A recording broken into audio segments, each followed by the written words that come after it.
had a phone. Maybe I left it in the car. All right, we're going to call the meeting of the Finance Committee to order on July 16th, 2025. Mr. Clerk, would you please call the roll? Alderman Thibodeau? Here. Alderman GOV is here. Alderman Moran? Alderwoman Timmons? Here. Alderman Clemens?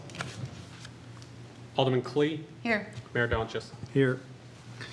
All right, the first item is public comment. Is there any member of the public who would like to speak about any of the items on the agenda tonight? Good evening, Mr. Mayor and the board. Robert Bartis, I am a 50% owner of BRB TV that is on your agenda tonight to extend the option or exercise the option contract. We've been operating for 3 years under the city contract. Within that term, there was an option for both parties to extend that contract for 2 years at a rate of $175,000 a year was proposed to the Cable TV Advisory Board. That went to public comment. There was a public hearing held on that. There was overwhelming support at the public hearing to extend the contract for the 2-year period of time. I understand there's an amendment before you tonight to extend that. I think logistically it's 1 year for now and a follow-up, but I'll defer to the board as to how to do it. But BRB TV is looking to exercise that contract at $175 for this year, for this fiscal year, and for fiscal year from July 1, 2026 to July 2027. And I'm available for questions if when that amendment comes up. Thank you. Thank you very much. Anyone else?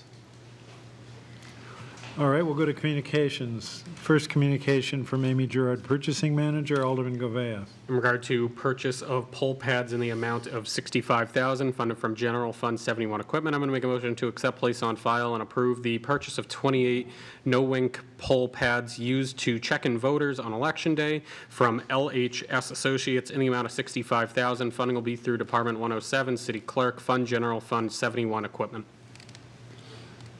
And Mr. Healy is here to summarize this contract. Yes, so for the record, Dan Healy, City Clerk. This is the purchase of poll pads for elections. What I intend to do is purchase half this fiscal year and the remainder next fiscal year. So this was placed in my budget. I talked about it with the Budget Review Committee. What these are devices, though, when someone goes to the elections on, when they go to vote. Currently, we have the alpha checklist divided up by letters. This would allow a voter to go to any line, and they'd be able to be checked in on an iPad device. So these are used in many other communities in New Hampshire. And right now, the no-ink device is the only vendor that is certified, or the only device that is certified currently. There are other devices that are in the works, but we don't know when that will be. So there's the poll pad is a certified option. So it's a lot quicker. What will happen, a voter will go in, the ballot clerk will ask if they mind if their ID is scanned. All it's doing is scanning the barcode on the back to match up the name. It's not taking any other information from that voter. If the voter declines, they can manually key in the person's name. It's just a quicker way to get to the check-in portion. Currently, too, the state is working on, they're testing out taking the information from the poll pad and uploading it to the election portal to save the voter history of voters. So right now, after an election, we had around 55,000 people vote in November. We have to manually scan in the barcode next to the voter's name from the checklist. So if we were to use poll pads and the state's trending towards the testing to make sure that information can be uploaded correctly, it would save a lot of time after the election as well. To scan a book, 7,000 voters, takes a few weeks to do. Then you're reconciling, and if you're a little bit off, you have to go back and do it again, because you don't know, say, which 20 voters you might have missed. So it would save a lot of time on the back end, and also when someone goes in to vote. A lot of our polling locations, they're rather small. Ward 8, there were lines into the parking lot. In some letters were longer than others. This would allow kind of like an even spread of voters when they go to check in. There is a fee of $325 per device per year after the first year from the vendor. So the 28 we're purchasing, after year one, it would be $9,100 a year that we would be paying. But with that, what we get is if it breaks, if the iPad breaks, they'll send a replacement. If the printer breaks, we'll get a replacement. And I believe upgraded as it goes on. I have had some experience using the poll pads in other locations. The voters seem to really like them. Again, it's a lot quicker for them to check in. You can use them to manually add a voter on election day if they just registered. I don't know if I'll end up doing that, just because those lines were extremely long for a bigger election.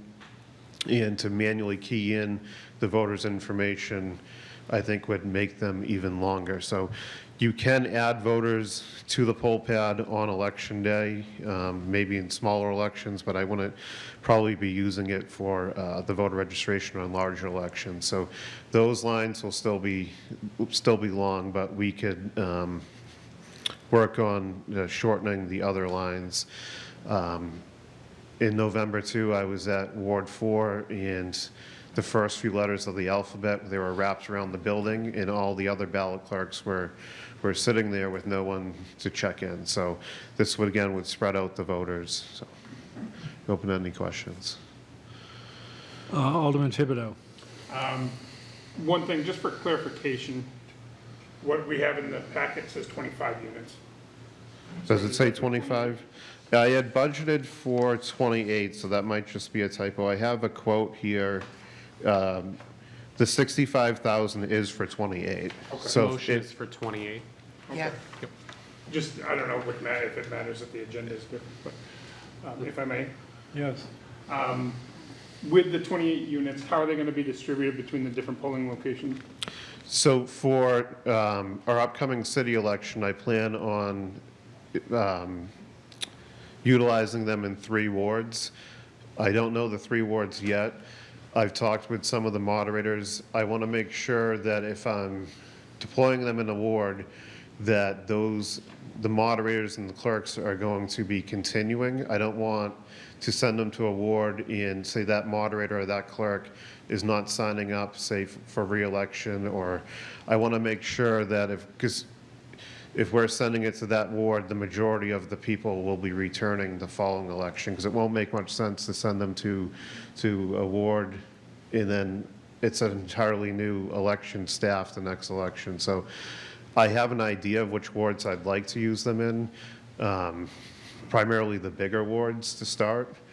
So right now I'm leaning towards, ward maybe 1, 5, 8, the larger wards, but I kind of want to see how the filing period goes and make sure that the election staff is returning or has a chance of returning, because I don't want to send them to a ward and then they all know how to use them and then it's an entirely new staff.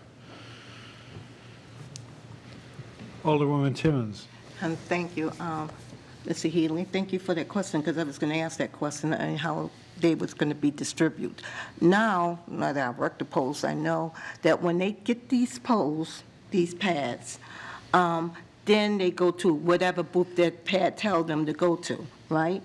And that's where they get their ballots? How do they get their ballots? Yeah, so when they walk into the polling location, say there's 5 stations, the voter will be able to decide which line they want to go in based off of how many people are in line. So if there's an open station, that should be the one that they're going to, because they can check in at any of the stations. They communicate, the devices communicate with each other.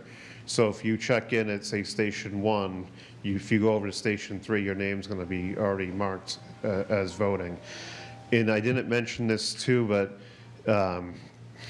there's a website that the clerk can log into and see in real time how many voters have checked in. So it will help for ballot inventory too. Some of the wards in November where we started to run a little short on ballots, I can see in real time how many voters have checked in. So we'll know if we're getting short on ballots, or it'll be right on that app or that website. You can also see the exact time a voter checked in too. So if there's any issues, you can see, Alderwoman Timmons checked in to vote at 10 a.m. You can see that right on the report. If the poll pads, for whatever reason, go down during the day, we're still required to have the paper backup. So what would happen, the paper checklist would go to the polling location, and if they went down, the ballot clerk tables would be swapped out with that checklist. Can I have one other follow-up? Okay, also, would the pads correlate with the tabulators? Would they be in sync? For instance, 500 people went through this ward. Would that also indicate 500 on the tabulators as well, or that has absolutely nothing to do with the tabulators? They're not connected, but if you had 500 people check in, we should be having 500 people have ballots through the machine. So the numbers should be the same, but Yeah. they're not, talking to each other. And since you mentioned the tabulators, on Monday, we took delivery of our 20 new ImageCast tabulators. So a few wards will have a new tabulator and a new poll pad. The vendor for the poll pads, at least, will be on site. I don't know how many representatives from their company they'll send, but with only a few communities voting the same day, we might have a couple for the city. But for the initial rollout, they have a representative on site, so that will be good. One other question, Yes. if you don't mind. Go ahead. Okay, I'm sorry, because it's pretty exciting to me. Also, would there be training on a new, like a group training like you do usually? There will be training on the poll pads, which anyone can attend. I would want the wards that are using them definitely to obviously attend the training, but any of the other election officials from other wards could attend that training. In the same thing with the tabulators, we're going to be having training for the tabulators. I've kept some of the boxes here so we can do that training as well. So the vendor provides the first set of training. So they'll do it, so they'll go over everything, and then I'll have a separate training after. Okay, thank you. Alderwoman Clee. Thank you, Mr. Mayor. And to the question about the 28, on the invoice, it does say the 28 people. I think the letter just got written wrong, but thank you for pointing that out, because I didn't catch it either. So the question I have about the registration, you said that you're not going to do registration, probably, at least for now, at that. Do you feel that by having these type of the pads that you're going to have, that you may need less people checking people, and if it's faster, and then you could possibly use those bodies over at the registration booth, and then potentially have like more than one person registering people? Would this, in essence, kind of help? There is, as I mentioned, we have to have the paper checklist at the polling location. Currently, in the law, the paper checklist has to be marked within 30 minutes of a voter checking in. So this is going to print a receipt, and on the back end, we'll have to have a few workers marking the actual checklist. That may go away eventually as poll pads, as more communities start using poll pads and the law gets updated, but you have to keep a paper backup. So it's a lot quicker on the front end for the voter, but in the background, you're going to need someone to actually mark the checklist as well. So you will probably have less people check in because it will be quicker going to any line, but then you're going to have to shift some to actually mark the checklist. Follow up? Okay, just so I have it clear, you actually have a person that's kind of sitting there.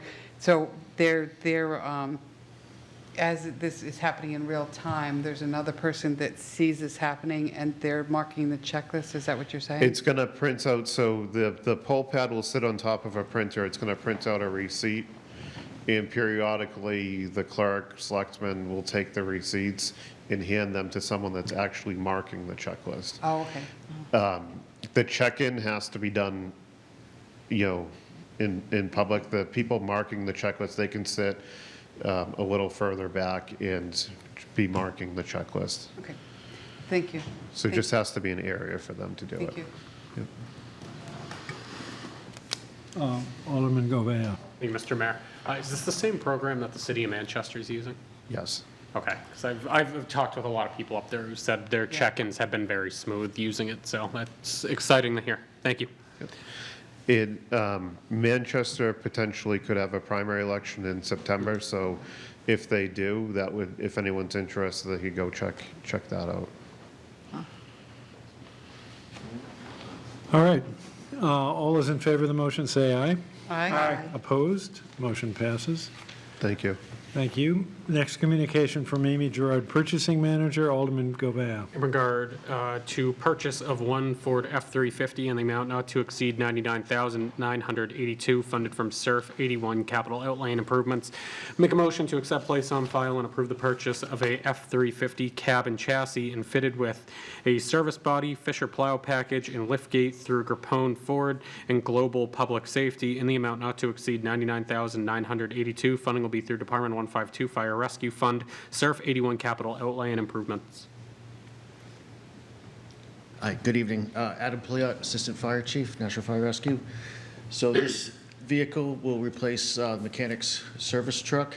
This is the vehicle that they use, carry tools, equipment on. It's the truck that they bring out to the stations to do general repairs on our apparatus. That allows our apparatus to stay in the station, in the district. It's also the vehicle that they use in the wintertime for snow removal, so the vehicle will have a 8-foot plow on it.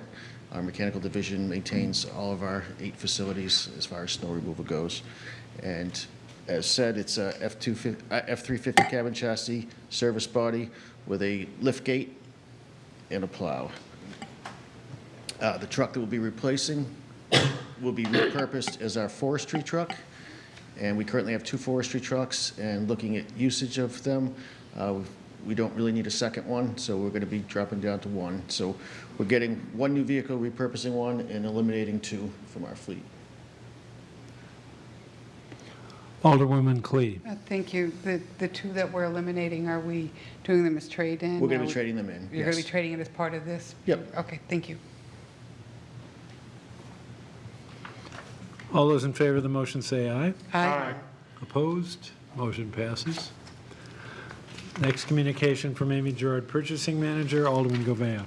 In regard to purchase and installation of a Mitsubishi ductless system in the amount not to exceed $60,000, funded from Capital Improvements, 81 Outlay and Improvements. I'm going to make a motion to accept, place on file, and award a contract to Demeron Hall Plumbing and HVAC for the installation of a new Mitsubishi ductless system at Station 6 in the amount not to exceed $60,000. Funding will be through Department 152 Fire Rescue Fund, Capital Improvements, 81 Capital Outlay and Improvements. Okay, so our air conditioning on the second floor of our Station 6 over at 2 Conant Road. The unit on the roof is woefully undersized for the space that it needs to cool. So as a result, all the sleeping rooms up there have window air conditioners in addition to this rooftop unit running. It was an item that was quickly identified as a significant deficiency on a recent building condition assessment study. We've had several HVAC contractors come out and look at it, and we can't do just a one-for-one replacement. To put a larger rooftop unit on involves some significant restructuring of the roof, restructuring of the structural steel that assembles the roof, upsizing the ductwork, it just spirals into a very big project that's just not feasible. All of the options were to go to a ductless mini-split system. There'll be a unit, one main unit on the roof, one main condenser on the roof, and then a unit in each sleeping room, a couple in the hallway, a couple in the gym. And again, it's ductless, and from an energy efficiency standpoint, it's going to be far better than what we've got now. Alderwoman Clee. Thank you. I'm actually seeing more of these ductless air conditioners in people's homes and so on. My neighbor has one on each end of his house, and he absolutely loves it. He says they're quieter. The cool is equal through and you don't even notice it. So thank you for this alternative, the huge project. So I think it's a good idea. All right. All those in favor of the motion say aye. Aye. Opposed? Motion passes.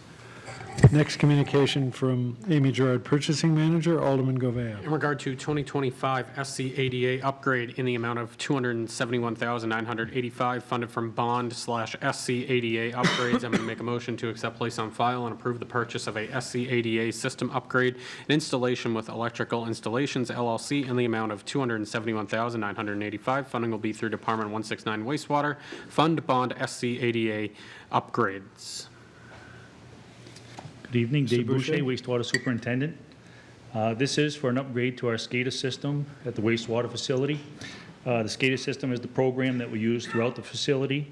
The operators use it to monitor all the equipment throughout the facility and our pump stations. We use it to control our equipment. This also collects data real time that we use to report to regulators. We also use it to regulate pump speed, also chemical dosing. The upgrade includes replacing some of our hardware, the servers, also includes the software upgrade with the licenses, also improvements to the security of our system. Electrical Installations is the company we've been using to upgrade the existing system that we have, make any modifications that we need. We've also used them throughout the years to integrate any piece of equipment that we've purchased into the system so we can monitor it, and we'd like to use them for to do the upgrade. Be happy to answer any questions. All those in favor of the motion say aye. Aye. Motion passes. Thank you. Thanks. Next communication from Amy Gerard, Purchasing Manager, Alderman Govea. In regard to animal impoundment and quarantine services in the amount of $109,081 funded from General Fund 56 outside agencies, I'm going to make a motion to accept, place on file, and approve a renewal contract with the Humane Society for Greater Nashua Corporation to shelter, pound, isolate, and quarantine animals in the amount of $109,810. Funding will be through Department 171 Community Service Fund, General Fund 56 outside agencies. Ms. Bagley? Yes, good evening. Bobby Bagley, Director for the Division of Public Health and Community Services. This is a renewal of our independent contract agreement with the Humane Society. And the Humane Society is our pound for the city of Nashua, and they're responsible for the impoundment of animal services that are needed. The scope of services includes impounding and quarantining animals such as our dogs, cats, ferrets, birds, chickens. And we've had a contract with the Humane Society for a number of years, and this is a much-needed service that we continue to have with the Humane Society. They provide 24/7 access to facilities for animal control, and they respond and work with our animal control officer as well as our City of Nashua's Environmental Health Department with the health officer. And this is a required service in accordance with our ordinances for protection. Heidi Peak, who is the health officer, is also on to answer any specific questions with regards to impoundment and some of the services that they provide. The Humane Society does give us monthly reports of the animals that they do impound, that are either stray or that are owned by individuals, and they're returned to families as well, and others may not be returned. The oversight of this contract is provided by me, the director, but in accordance with our animal control officer and our health officer. Heidi, do you have anything to add before there are questions? I'm hope you guys can hear me clearly. Sounds okay. I just wanted to add that the impoundment is also required by RSA, something that we informally refer to as the Rabies Control Act for the state. So it is understood that each community will have an impoundment area of place to assure that animals are not rabid. All right, any questions? Alderwoman Clee. There's no way I would vote against this, but I just, for the public's knowledge, has this gone up any this year at all? Yes, we have asked for an increase in the contract amount here. Payments will be made cannot exceed the amount of $109,081. There has not been an increase that has been awarded to our Humane Society in over a decade and a half. And so this helps to offset some of their costs that have increased for the services they provide for the containment of animals. And I appreciate that. Thank you so much. Alderman Thibodeau. This might be way out of scope, but this is just curiosity. Do we have any, and maybe Heidi could answer, how many ferrets go through this establishment? I just found it odd that ferrets were on the list. Yes, and I do believe Heidi has those numbers. And if not, I can provide those for you. They sent us a report. We actually have just tested the first ferret time, and that went through a veterinary place, and it was thankfully negative for rabies. But ferrets have been rather unpopular, but the reads is specifically impoundment for dogs, impoundment for cats, and then impoundment for ferrets. Thank you. Alderwoman Clee. Thank you. As a person who once owned 5 ferrets, I don't think they're unpopular. They're very, very smart little critters, truly too smart. But our ordinance is very specifically, because when they became, I think when they became a law in the state that you could own a ferret, because up to a certain point you could no longer own, you couldn't own ferrets. So when it became legal in the state that you could own a ferret, I think that's when it became part of it. So if you read the ordinance, it says dogs, cats, ferrets, and now it says chickens, I believe. So I think that's why we have to put all that into the contract, if I'm not mistaken. Thank you. All right, all those in favor of the motion say aye. Aye. Opposed? Motion passes. Next communication from Amy Gerard, Purchasing Manager, Alderman Govea. In regard to amendment number 1 for BRB TV in the amount of $175,000 funded from PEG Access Channel Fund 55 Other Services, I'm going to make a motion to accept, place on file, and approve amendment number 1 to the contract of BRB TV LLC for the operation and management of the public access TV Channel 6 in the amount of $175,000. Funding will be through Department 118 Nashua Community Television Fund, PEG Access Channels Fund 55 Other Services. Okay. Jeff Painter, PEG Manager. As Attorney Bartis had stated earlier, this is a one-year extension to their 3-year contract that was just up June 30th. The 3 years that we've had with them so far have been excellent, and we would welcome another year for them, and the contract is for $175,000. And any questions I can answer. All those in favor of the, whoops, Alderman Govea. Thank you, Mr. Mayor. So I do know just from following PEG as the alternate liaison for my colleague from Ward 5, just enough that they did approve a 2-year option, correct? Correct, correct. And we would be planning on coming in next year before June 30th to ask for another year. Okay, that was just going to be That my is part of the question, plan. because this kind of lapsed a little bit over the deadline here. I'd just like to see that in a timely manner. Thank you. All right. All those in favor of the motion say aye. Aye. Motion passes. Next communication from Amy Gerard, Purchasing Manager, Alderman Govea. In regard to contract for owner's project management for pedestrian services at Pine Hill Fire Station in the amount not to exceed $75,000, funded from capital improvements, 53 professional technical services. Make a motion to accept, place on file, and award a professional services contract with Liftfield LLC to assist in the pre-design work for a new Pine Hill Fire Station in the amount not to exceed $75,000. Funding will be through Department 106 Administrative Services, Fund Capital Improvements, 53 professional technical services. If I may, Mr. Mayor. Go ahead. Thank you. For the record, Tim Cummings, Director of Administrative Services. Also with me this evening is Adam Pouliot, Assistant Fire Chief. We're here this evening to ask for your favorable approval on two contracts. The one that I'm up here on officially is relative to an awarding of a $75,000 contract to Left Field. Left Field will perform various professional services for us relative to helping us move through the feasibility study.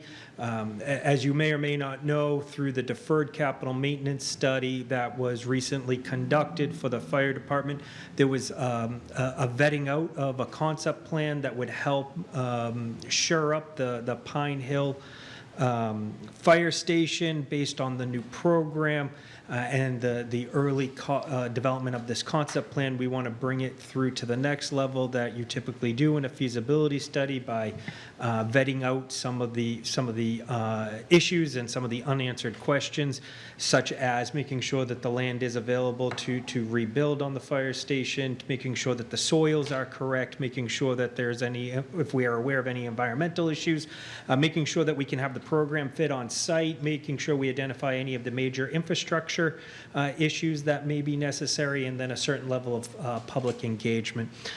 This procurement went through an RFP process. There was a committee that came together informally to review and vet the proposals. The proposal before you is the recommended selection by the vetting committee.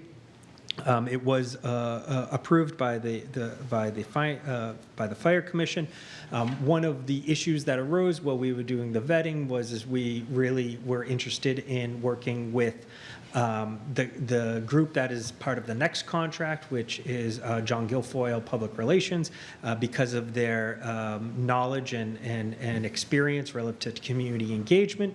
So what we're recommending this evening tonight is that we procure the community engagement aspect separately, so we can work with this group, and they'll work in tandem with Left Field. Left Field will coordinate their activities and ensure that we keep this project on track. This is a project that is considered pre-design services. This is something that we should do as a community before we start authorizing design on any type of capital building project, so we can have a higher level of confidence in what we're doing. So the monies, the source of funds is capital monies that were set aside last year, and we're looking for your favorable approval this evening so we can move forward with this project. We will start in earnest over the next month or so, and we believe we'll have the project done sometime after the first of the year before we start the budget season. Thank you. Alderwoman Clee. Thank you, Mr. Mayor. I just have a couple questions. Ordinarily, and maybe this is not the way this would be, we normally get to see what each bid was, or is that not how this particular work, they gave you designs and then you came up with the cost of it? Or I see that you only interviewed 3 of the 4 that did, but normally we get to see what everybody's bid was, and I don't see that in this particular. Well, this isn't a bid. This was, so to answer your question, I would say this was an RFP, or request for proposals. So this wasn't an invitation for bid. May I? So then, how would you come up with this $75,000 of cost? So this wasn't an RFQ or request for qualifications. This was a request for proposal. So we got a hard proposal. We got a quote from them, and this is $75,000 is a not to exceed. I have a feeling I'm not answering your question, though. Maybe I'm not saying it properly. Normally, when someone would. I think what happens with a bid contract is they generally award the lowest bid. On the proposal, which we do on a lot of, certainly for professional services contracts, you're judged on more than price. Qualifications, presentation, your proposal, all that kind of thing. So the price is not necessarily the determinative factor. Yes, If I go may ahead. clarify my thinking, I don't always necessarily think that the lowest bid is the appropriate way to go. I think you have to take in the other factors. I was just curious as to what the other proposals costs were or something like that versus this particular one. I read the information. There's nowhere where it says that this one proposes this cost and so on. Yeah, Amy Gerard, purchasing manager. Historically, for requests for proposals, I have not been including the price in the packets. I do know that for this proposal, left field was the most competitively priced, as well as we felt incredibly qualified to do this work. And I don't question that, but thank you for the answers. I appreciate it. Alderman Govea. Thank you, Mr. Mayor. Just a comment on the project as a whole. It's nice to see this finally get underway. This is something that's been long overdue for the station. It sits in Ward 1. It's even something that the ward themselves and the residents have reached out saying that they want done. So it's nice to finally get the steps moving forward here, and I look forward to approving the 2 contracts in front of us tonight. All right, all those in favor of the motion say aye. Aye. Opposed? Motion passes. Next communication from Amy Gerard, Purchasing Manager, Alderman Govea. In regard to community engagement services in the amount not to exceed $20,000, funded from capital improvements, 53 professional technical services, I'm going to make a motion to accept, place on file, and award a professional services contract with John Guilfoyle Public Relations to provide community engagement services for the pre-designed services for the Parish Hill Fire Station in the amount not to exceed $20,000. Funding will be through Department 106 Administrative Services Fund, capital improvements, 53 professional and technical services. If I may, Mr. Mayor. Yes. Thank you again. For the record, Tim Cummings, Director of Administrative Services, and with me I have Assistant Fire Chief Adam Pouliot. Again, to keep my comments very, very simple, everything that I said previously continues true with this. This group is going to be focused very much on community engagement, and the irony here is this group was teamed up with another lead. And so the reason why we're doing it this way is because we felt as though the lead partner who had proposed to us really didn't meet our needs sufficiently, plus they weren't as competitively priced. But we really liked this group that partnered with them, and so we asked them to separate, and we wanted to engage them. And we wanted to engage them to undertake the community engagement aspects, because we want to make sure that the neighborhood understands what is being contemplated. We have what I would consider a preliminary design of a concept, and we want to vet that concept out, and we want to make sure that that is very well understood and make sure that the neighborhood and then the larger city as a whole has an opportunity to understand the issues. So we're asking this group to develop a website for us. There'll be a couple of town hall type meetings. These are very standard type things that you do in a feasibility study to develop what is often referred to as a preferred alternative. And that's what we want to get this concept plan to, is a preferred alternative.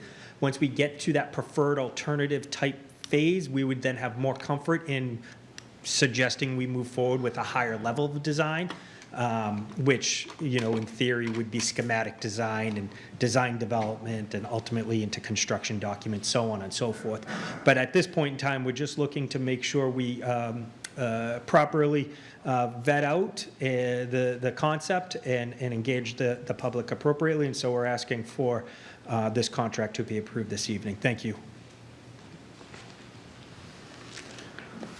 All those in favor of the motion say aye. Aye. Opposed? Motion passes. Thank you. Thank you. New business resolutions and ordinances, we have none. Tabled in committee, there's nothing. Now, the record of expenditures, is it printed yet? We do have Okay, it. all right. We'll just need to sign it. All right, Alderman Govea. Thank you, Mr. Mayor. I make a motion that the Finance Committee has complied with the city charter and ordinances pertaining to the record of expenditures for the period of June 28, 2025 to July 10, 2025. All those in favor of the motion say aye. Aye. Motion passes. General discussion. Any items of general discussion? Public comment, any member of the public wish to speak to the committee? If not, remarks by Alderman. Any remarks by Alderman?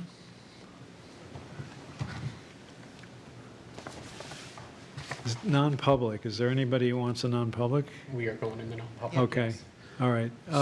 So I need to make a motion. Do you have the first. motion Yep. there? All right, So I Alderman move- Govea. I move that the Finance Committee go into non-public session by roll call pursuant to RSA 91A32I, consideration of matters relating to the preparation for and the carrying out of emergency functions, including training to carry out such functions developed by local or state safety officials that are directly intended to thwart a deliberate and act that is intended to result in widespread or severe damage to property or widespread injury or loss of life. I need a second on that motion. That's seconded by Alderwoman Clee, and I think we need a roll call on that. We Yes. do. Could you please call the roll? Alderman Clee? Yes. Alderman Govea is a yes. Alderman Thibodeau? Yes. Alderwoman Timmons? Yes. Mayor Donches? Yes. All right, so we're in non-public session, and anyone not involved in this matter directly needs to leave the room. And we